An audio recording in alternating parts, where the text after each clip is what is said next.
Ok, então repetindo aqui a pergunta do Gabriel. Diferença entre energia interna e entalpia. Por que que numa mesma pressão e temperatura, a entalpia tem um valor diferente da energia interna? Bom, essa diferença se dá pela definição do que é a entalpia, por exemplo. Lembrando, a gente conseguiu definir a energia interna a partir da primeira lei da termodinâmica. Então, ela foi uma propriedade, uma função de estado que a gente definiu para que a gente possa ver como o calor, como a energia se acumula dentro da matéria. Então, por exemplo, se você tem um sistema aqui que ele opera a volume constante, ou seja, um aparato cilindro-pistão, em que você tem uma trava aqui do lado e ele não altera o volume é fixo, nem para cima nem para baixo. Então, o calor que entra aqui dentro desse sistema, ele não consegue sair na forma de trabalho. Então, quando a gente escreve a primeira lei aqui, a gente vai perceber que a variação da energia interna desse sistema vai ser o calor mais o trabalho. Se você não tem saída de trabalho, o calor que é trocado, ele vai levar a uma variação da energia interna.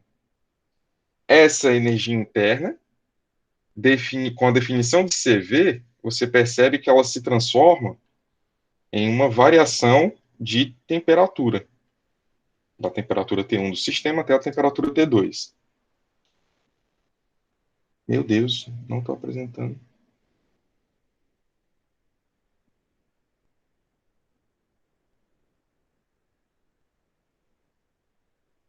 Eu tinha escrito 1 tonelada e não estava apresentando. Meu Deus.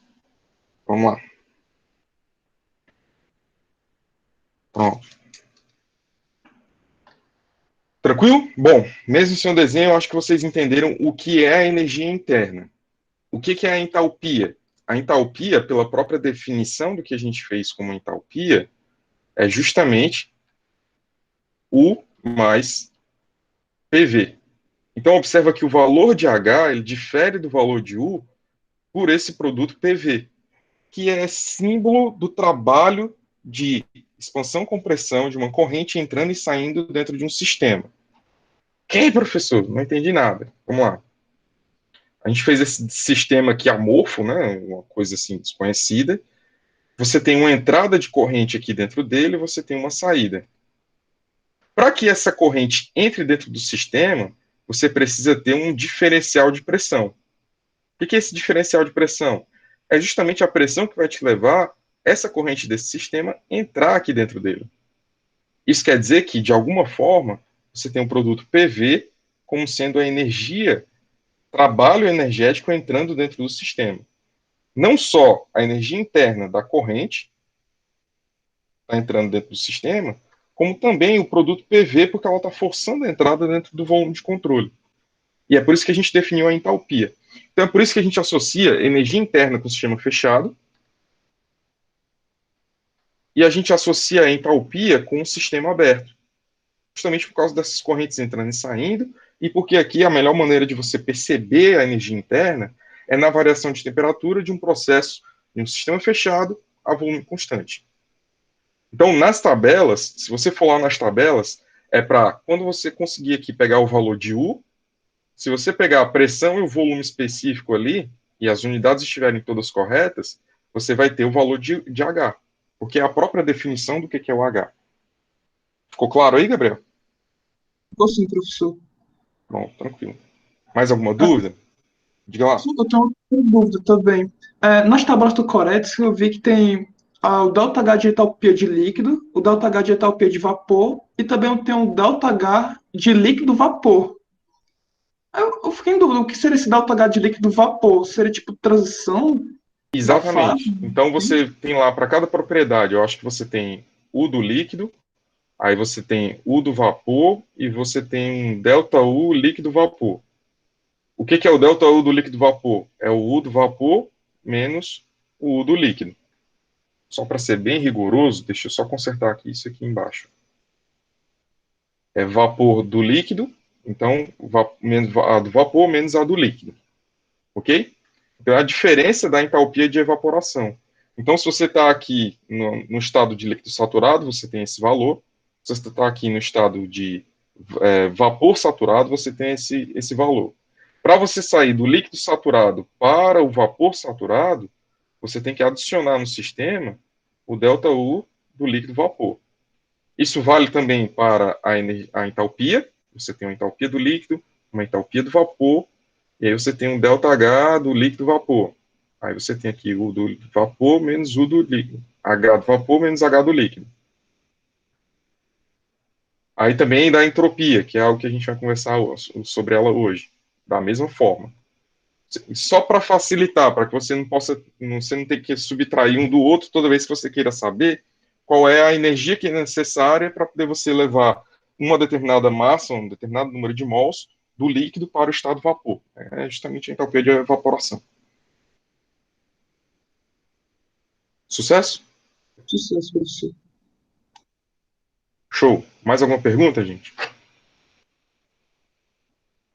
Sem perguntas? Nenhuma queixa, dúvida, reclamação, denúncia, nada? Estamos na paz, né?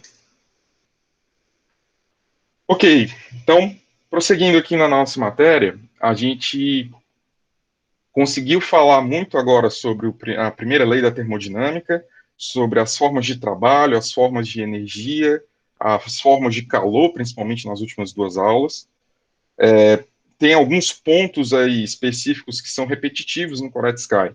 Você vai ver que tem ciclos no capítulo 2 e vai ter ciclos também no capítulo 3. A gente vai deixar para falar tudo junto agora no capítulo 3.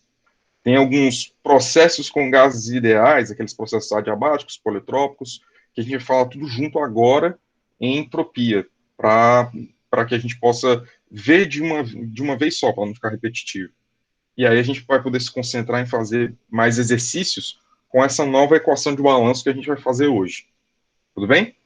Então, qual é o objetivo da aula de hoje? A gente conseguir definir o que é a segunda lei da termodinâmica e, como toda lei da termodinâmica, você tem uma propriedade definida juntamente com essa lei da termodinâmica. Então, normalmente, a gente tem um princípio termodinâmico e, associado a esse princípio, a gente consegue fazer a definição de uma função de estado que traduz o sentido daquele princípio termodinâmico. Vamos parar de falar e vamos começar a escrever, né?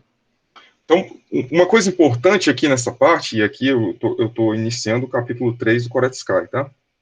Então, uma coisa importante aqui nesse ponto é a gente entender o que é direcionalidade de processo.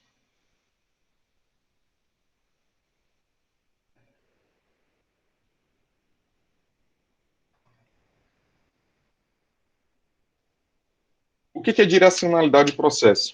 O que vai acontecer se eu estiver segurando um ovo aqui acima do solo e eu soltar? Sempre começo essa parte de direcionalidade de processo com essa história do ovo.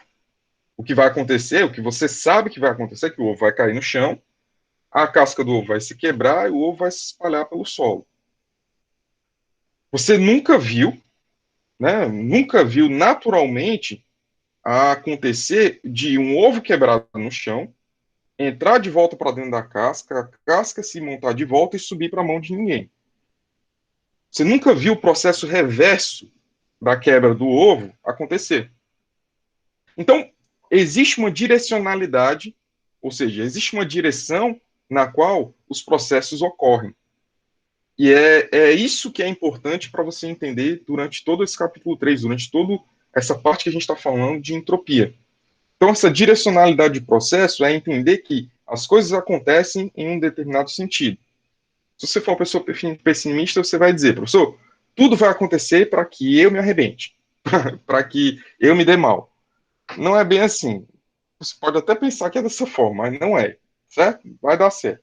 Então, a direcionalidade do processo é importante porque não só em história de ovo, dessas coisas simples para que vocês possam entender, mas é importante nos termos de processos químicos, porque essa direcionalidade do processo, da mesma forma que você tem uma obrigação pelo qual o sentido ocorre na quebra do ovo, você também tem nos processos de engenharia. Então, qual a direção do processo durante o fluido, durante a passagem de um fluido dentro de um compressor? Então, a gente vai entender isso agora. Então, esse senso de direcionalidade é muito importante para que a gente possa entender. Então, um exemplo, é, um exemplo prático disso, em um sistema simples, seria, você tem aqui um vaso fechado, em que você sabe que a pressão desse vaso aqui, por exemplo, é uma pressão de 200 bar. Você tem uma válvula nesse vaso, de forma, e aí a gente chama de vaso, é vaso de pressão, tá? Então você tem uma válvula aqui nesse vaso de pressão, que, de forma que você consegue controlar a saída desse fluido que está aqui dentro. Então, é natural você saber que se eu abrir essa válvula com uma pressão de 200 bar, e sabendo que a pressão ambiente aqui ela é de 1 bar, você sabe o que, é que vai acontecer. O ar vai entrar aqui dentro e vai aumentar a pressão para 201 bar? Claro que não. O conteúdo do cilindro vai sair pela válvula de modo a reduzir a pressão do cilindro. Por que, que esse processo ocorre nessa direção e não no sentido contrário? Outro exemplo de processo. A gente tem aqui um trocador de calor, por exemplo, um trocador de calor bitubular. Você tem aqui a parte do tubo e você tem um fluido aqui de aquecimento no casco.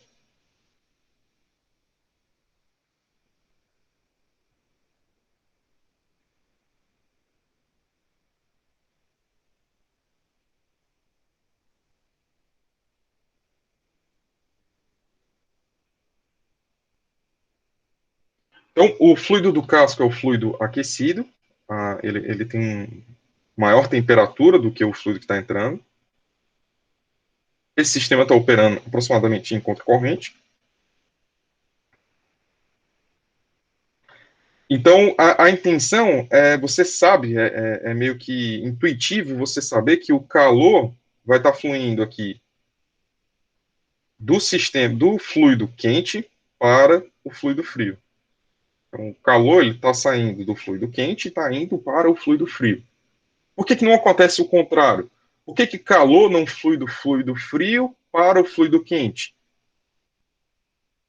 Então, isso também é uma questão de direcionalidade de processo, ok? Um outro exemplo de direcionalidade de processo, quando você tem, por exemplo, um misturador. Então, você tem aqui uma válvula, uma corrente de processo chegando até outra, e aqui você tem um misturador. Então, você tem uma corrente A, uma corrente B, e aqui você tem a mistura resultante. Ok, você nunca viu o que é um misturador, né? É só um ponto que você força o contato dos fluidos. Você nunca viu a reversão desse processo somente pela reversão da direção do sentido. Uma vez que você mistura duas correntes de fluidos, você não consegue desmisturá-los. Né? Desmisturá-los é um neologismo meu agora para poder te fazer entender que a direção do processo ela não te deixa retornar. Em alguns desses casos aqui, a gente está falando de processos que são intrinsecamente irreversíveis. Ou seja, uma vez tomada aquela direção do processo, você não consegue retornar mais para o estado inicial. Então, a direcionalidade do processo, ela pode se dar de forma, ou seja, aquela direção normal, a direção natural em que a coisa acontece, ela pode ocorrer de duas formas. Ou ela pode ocorrer de forma reversível, ou ela pode ocorrer de forma irreversível.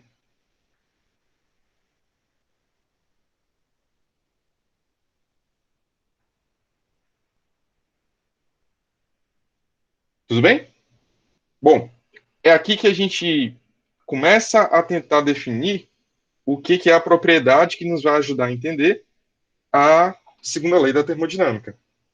Então, aqui, nesse ponto, a gente define o que é a entropia.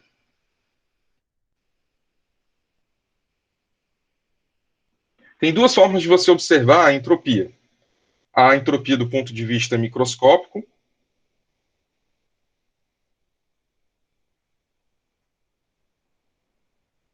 e a entropia do ponto de vista macroscópico.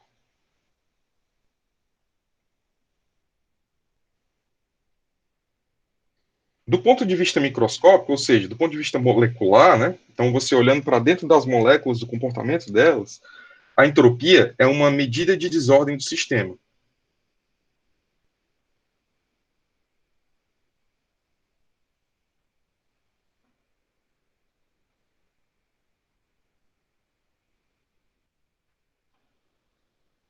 Ela está relacionada com o número de estados possíveis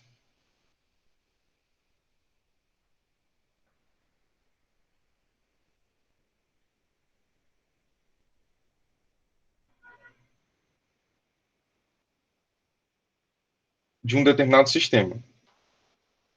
Que diabo é isso? Vamos lá. Imagina que a gente tem aqui uma caixinha com 4 moléculas.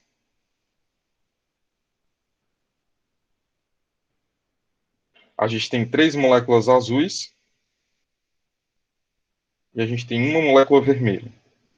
Vamos imaginar que esse gradeadozinho aqui do quadrado que eu estou desenhando seriam o número de estados possíveis. Então, quais são as combinações, quantas fotos diferentes você consegue tirar desse sistema? É um problema de combinatória, né? Então, você pode fazer a combinação desses diferentes sistemas de várias formas diferentes. Então, isso aqui tem um grau de desordem, tem uma medida de entropia, tem uma medida de desordem dentro desse sistema. É meio que intuitivo de que se eu adicionar mais um componente aqui verde, eu vou aumentar o número de fotos possíveis que eu posso tirar desse sistema. Porque para uma mesma configuração do sistema inicial, eu posso ter a bolinha verde aqui, aqui, aqui, aqui ou aqui. Então aumenta muito a desordem desse sistema, o número desses estados possíveis. Isso é meio difícil de você conceber naturalmente, de uma forma inicial, mas fica mais fácil de você entender quando a gente está pensando do ponto de vista macroscópico. Então, do ponto de vista macroscópico, a entropia é a causa ou é a medida das irreversibilidades do sistema.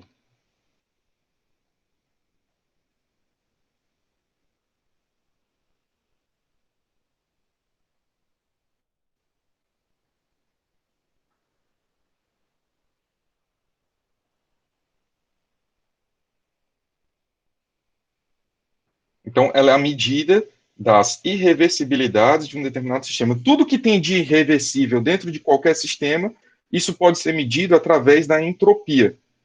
Então, do ponto de vista macroscópico, como ela é a medida das irreversibilidades, ela também pode ser a causa da perca de trabalho útil.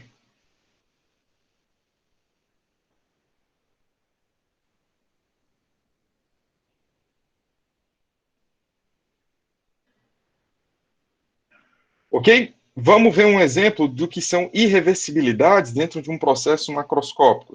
Então, dentro de um processo macroscópico, né? Então, vamos ver aqui alguns exemplos.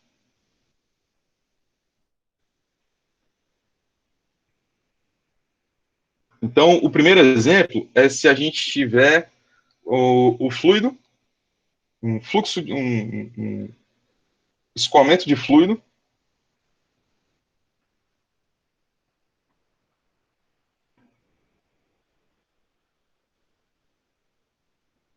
viscoso.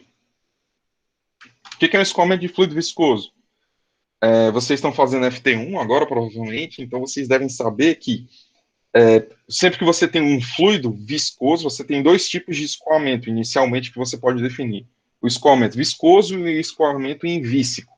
O escoamento invíscico é aquele que não tem perca de carga, né? Você não precisa impor um gradiente de pressão para que haja um determinado escoamento, para que haja uma transferência de momento dentro daquele fluido. Mas quando você está considerando um escoamento viscoso, dentro de uma tubulação, por exemplo, você sabe que as paredes elas vão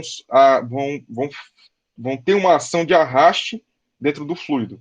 E essa ação de arraste para dentro do fluido é transmitida através de uma propriedade chamada viscosidade.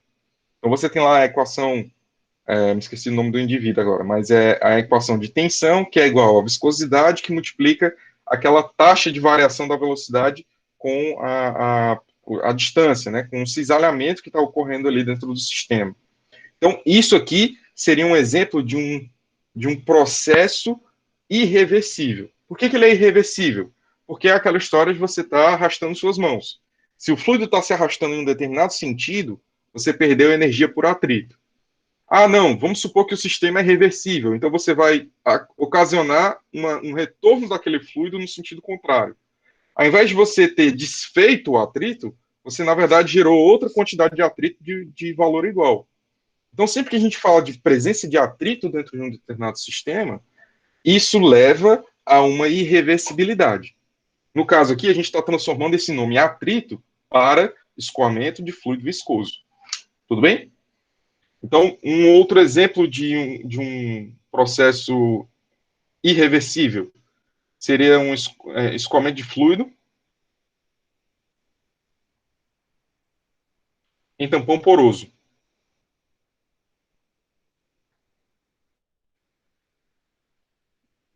Pessoal, que diabo é tampão poroso? A gente viu isso com um balanço de energia. A gente viu que tem um determinado tipo de processo em que você faz uma expansão do fluido através de uma membrana, de um capilar, tudo isso são formas de dizer isso.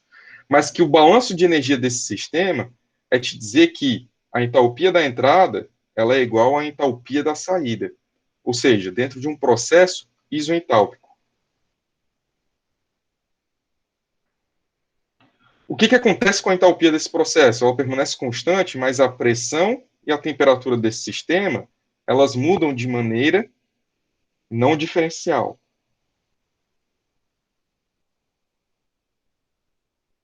O que é mudar de maneira não diferencial? É porque você tem um ΔP e um ΔT.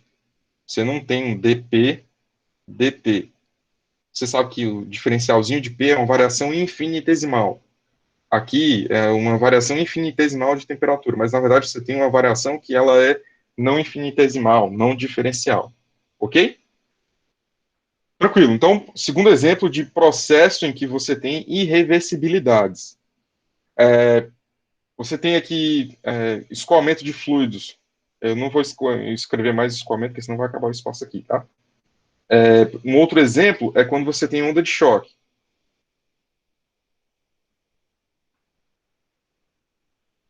Eu já até comentei com vocês a questão da onda de choque, que seria aquele caso em que você tem, por exemplo, a pontinha aqui de um avião, e essa ponta de avião, num escoamento supersônico, ou seja, acima da velocidade do som, ela acumula energia numa fronteira que é chamada onda de choque. Então, isso também é um exemplo de processo irreversível. Observa que essas duas aqui, principalmente, elas estão bem ligadas a processos que contêm atrito.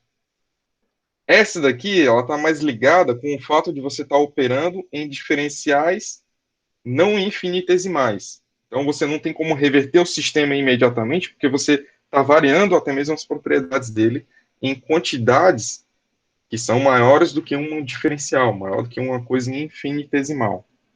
Ok? Outro exemplo. O senhor está dando tanto exemplo que vai acabar concluindo que toda a indústria tem processos irreversíveis. Exatamente isso. Então, eu consigo dar exemplo aqui de todos os possíveis equipamentos de processo e processos químicos, eles são recheados de irreversibilidades. É por isso que a gente diz que o processo reversível, ele é um processo ideal. Ele só existe no plano das ideias para que você possa atribuir a esse processo uma determinada eficiência e aí você consiga fazer os cálculos reais. Mas, na realidade, todos os processos, eles são irreversíveis.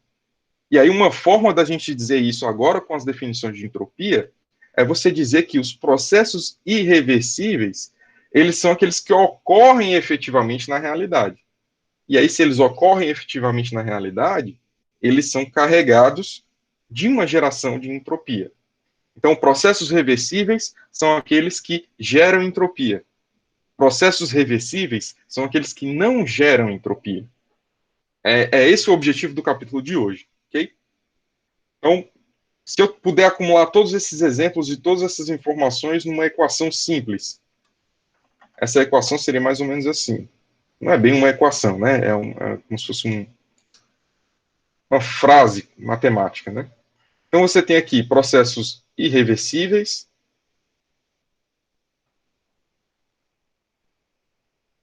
você tem processos reversíveis, e você tem processos impossíveis.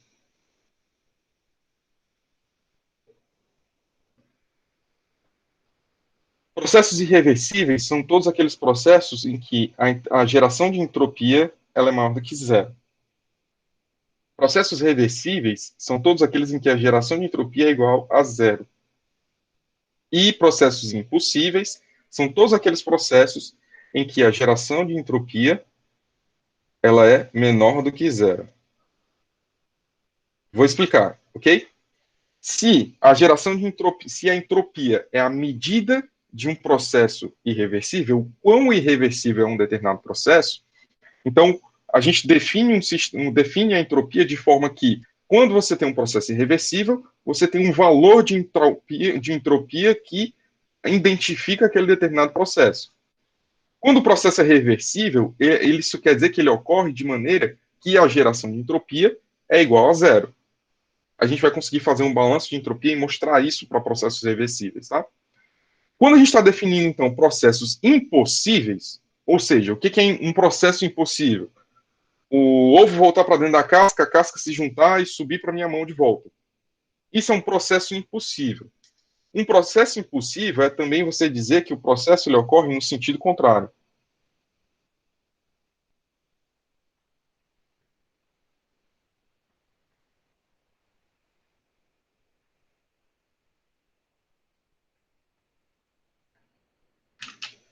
É uma outra forma de você enxergar um processo impossível. Então, não é que é impossível, é que o processo ocorre no sentido contrário. Por exemplo, o gás que está dentro de um cilindro pressurizado, no exemplo que a gente fez ali há pouco tempo agora, na hora que você abre a válvula, o ar entra para dentro do sistema. Você sabe que isso é um processo impossível. Só que uma outra forma de você enxergar esse processo impossível é você enxergar ele ocorrendo no sentido contrário. Ao invés do ar a uma pressão menor entrar para dentro do sistema, na verdade é o contrário. O ar, o gás que está pressurizado, ele vai sair desse sistema pressurizado e vai para o ar. Então é só para você entender os processos reversíveis e processos impossíveis de acordo com a definição que a gente tem de entropia. Tudo bem? Às vezes é meio que doentio essas definições de entropia que a gente tem, tá, gente? Essa parte de termodinâmica é uma parte que beira a filosofia. E aí, essa questão de beirar a filosofia, às vezes a gente não fica muito legal da cabeça, não. Então, se vocês tiverem alguma dúvida, quiserem que eu repita alguma coisa, me avisa, ok? Pois eu adorei essa beirada da filosofia. Me lembrou Heráclito no ensino médio. Eu gostei bastante. Bacana. Pior do que essa questão filosófica é quando alguém conseguiu aplicar isso em contexto econômico. Então, ele mediu a desordem do sistema financeiro mundial, não sei o quê, mas isso aí não é pra gente, não. Isso é pra gente louca. Vamos lá, então, pela definição de entropia, então, o que é a definição matemática de entropia? Como é que eu consigo perceber a entropia de um determinado sistema? Você percebe a entropia como sendo a equação, a propriedade de estado, que vai te definir qual é a variação ou a transferência de calor de um determinado sistema. Então, por exemplo, dentro de um processo reversível, você vai conseguir calcular a entropia dessa forma. A variação de entropia, uma propriedade de estado, vai ser a variação de calor dividido pela temperatura. Se você estiver assim, bem ligado no que é que eu estou fazendo aqui na disciplina, você vai se tocar que eu tinha uma lei termodinâmica, associada a essa lei termodinâmica, eu tinha uma função que não era de estado, que era o trabalho, e eu defini uma função de estado para poder conseguir fazer os cálculos de trabalho, que é, por exemplo, a energia interna. Na segunda lei, eu estou definindo aqui a segunda lei, eu tenho associado à segunda lei, normalmente, o calor, que não é uma função de estado, e, associado a esse calor, que não é uma função de estado, eu consigo fazer uma definição de uma propriedade que é função de estado. Ou seja, eu estou pegando calor e trabalho, que a gente não consegue calcular, independente do caminho, e estou conseguindo transformar calor e trabalho em propriedades que são funções de estado. energia interna, entalpia e entropia. Isso está aqui simbolizado, tudo isso que eu estou falando está aqui dentro dessa equação. Como? Aqui é uma derivada total de uma propriedade. Isso indica que S é uma função exata. E aí, além de ser uma função exata, isso quer dizer que você pode fazer uma diferencial total dela. Aqui, com esse símbolozinho aqui, desse delta aqui, que está meio torto, isso aqui, eu estou te informando que Q não é função de estado.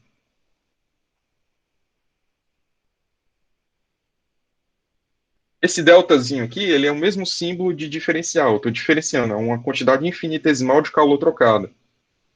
Só que com esse símbolo, eu estou te dizendo que a integral do circuito fechado desse calor reversível, ela é diferente de zero. Ok?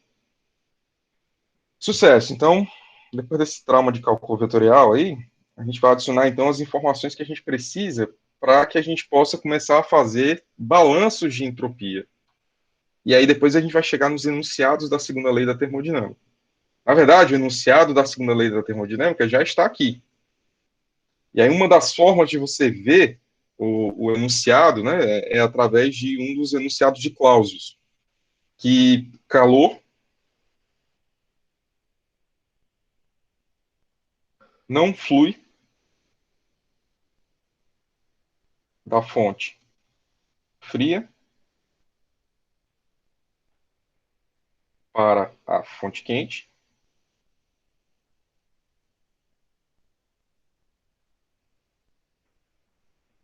sem a execução de trabalho.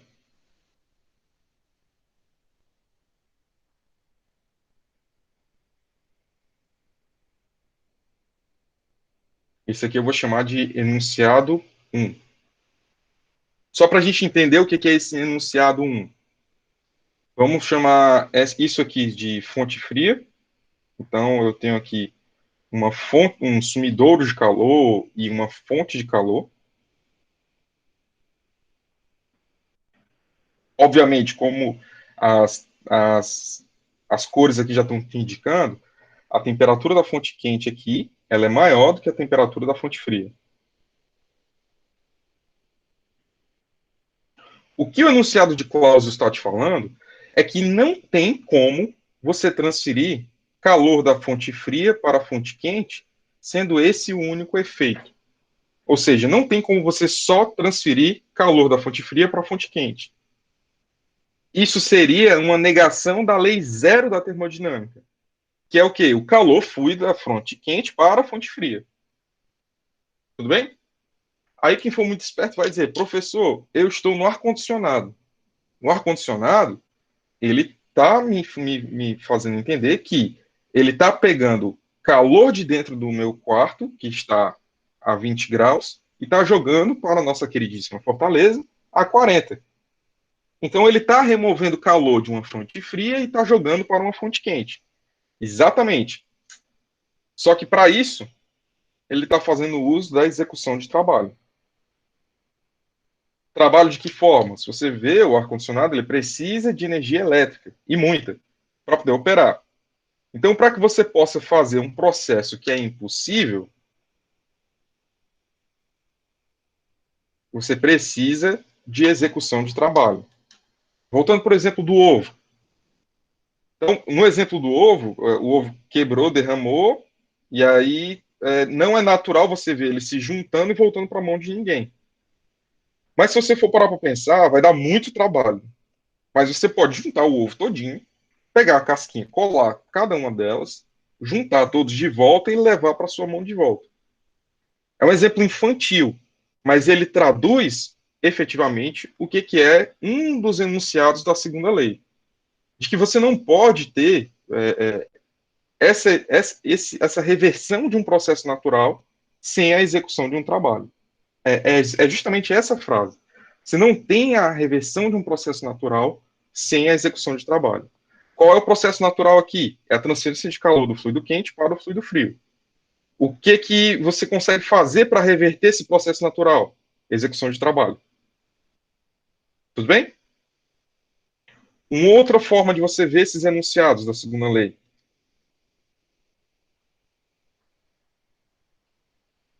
Enunciado 2. Então, não é possível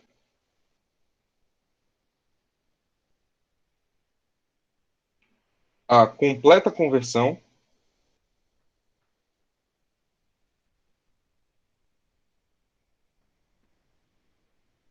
de calor em trabalho.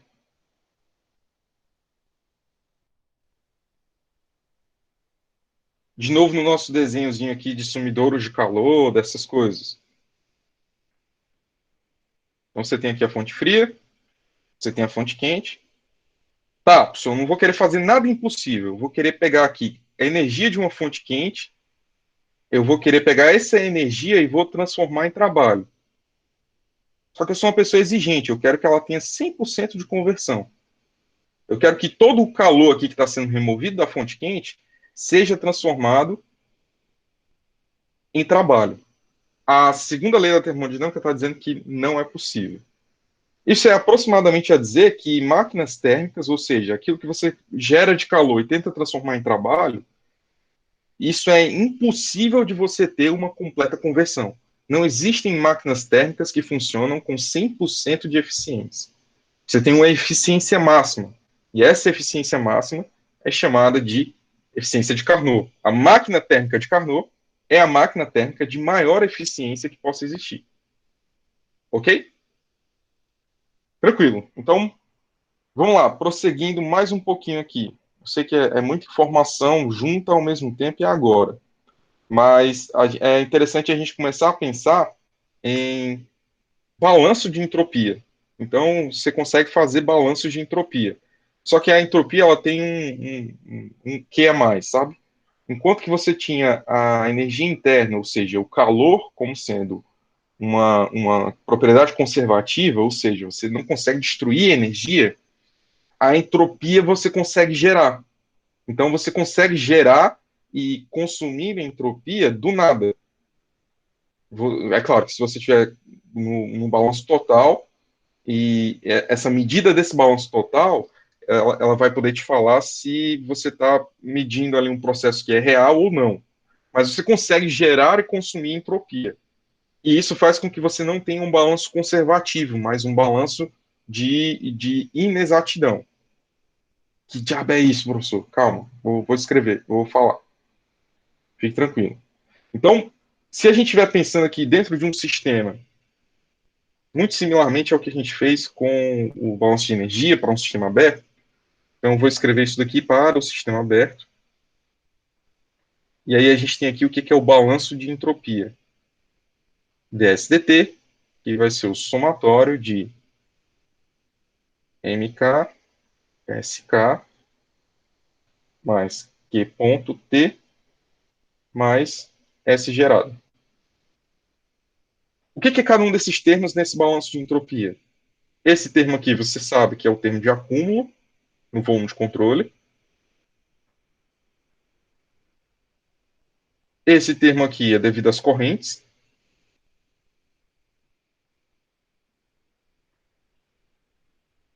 Que você tem uma entrada e uma saída de corrente. Então, essa entrada e saída de corrente tem uma entrada de matéria. Essa matéria carrega consigo uma determinada quantidade de entropia. Tudo bem? Você tem aqui a entropia gerada devido ao processo de transferência de calor. Professor, como é que o calor como é que o calor carrega consigo entropia? Se você observar, não só pela definição que a gente está fazendo de que é entropia, que ela tem uma relação com o calor trocado, mas se você pensar do ponto de vista microscópico, quando você injeta calor em alguma coisa, você aumenta a agitação molecular, e esse aumento de agitação intermolecular é visto também como um aumento de desordem do sistema. Então, a transferência de calor para o sistema ou do sistema te acarreta uma variação também de entropia. E isso daqui é justamente o termo que torna essa equação uma inexatidão, porque isso daqui é o termo de entropia gerada.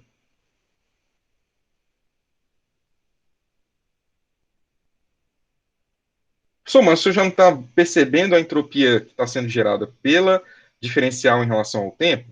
Pois é, essa taxa de entropia gerada aqui, ela é diferente. ela está medindo o que está acontecendo com a identificação do processo. Se ele é irreversível, você vai ter uma geração de entropia positiva. Se ele é reversível, então você vai ter uma geração de entropia igual a zero. Se ele for impossível, você vai obter um valor aqui de entropia gerada negativa. Entendido? Então, isso aqui seria o balanço para um sistema aberto. Para um sistema fechado,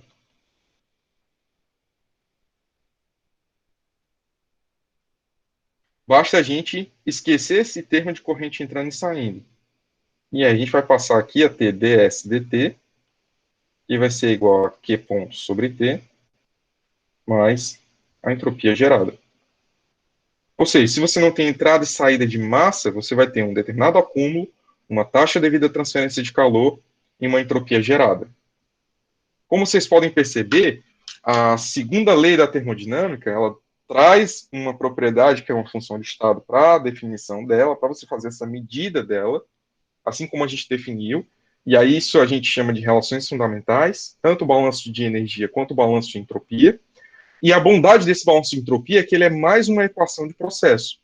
Então, é mais uma equação para poder você conseguir definir as variáveis de processo. Então, até nessa aula aqui, a gente estava definindo tudo num ponto de vista muito idealizado. A partir da definição de entropia, a gente consegue, então, medir efetivamente as coisas acontecendo dentro de um determinado processo real. Porque agora a gente tem uma medida de o quanto o processo é irreversível, através do termo de entropia gerada. Tudo bem? Alguma pergunta? Sem perguntas?